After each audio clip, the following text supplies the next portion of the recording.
عرب جاہلیت میں جنگوں کا بڑا رواج تھا۔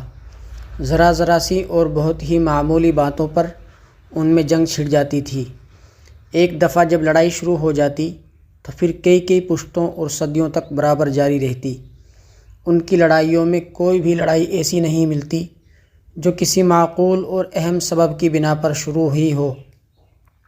عرب جاہلیت کی لڑائیوں میں سواسو لڑائیاں بہت مشہور ہیں، مثلاً بعاث، کلاب، فترت، نخلا، قرن، صوبان، حاطب وغیرہ۔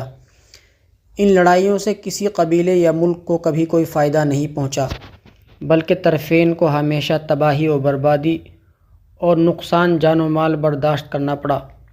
عرب جاہلیت میں ایک یہ رسم بھی تھی کہ جب دشمن پر قابو پا جاتے اور اس کے عیال و اطفال کو قید کر لیتے تو بلا امتیاز اور بلا تکلف سب کو قتل کر دیتے، لیکن قیدیوں میں سے کوئی شخص ان کے کھانے میں سے کچھ کھا لیتا تو قتل سے محفوظ ہو جاتا تھا۔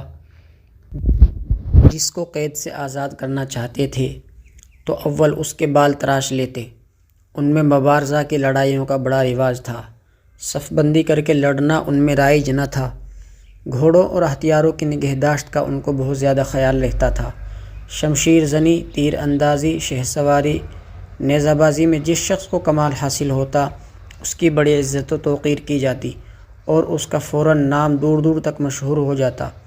بعض قبائل کو بعض فنون حرب اور اسلحہ جنگ کے استعمال میں شہرت حاصل تھی۔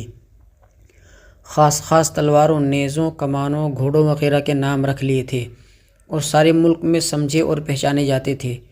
مثلاً حرس بن ابی شمر غسانی کی تلوار کا نام خزوم تھا، عبد المطلب بن ہاشم کی تلوار کا نام عطشان اور مالک بن زبیر کی تلوار کا نام ذوالنون تھا۔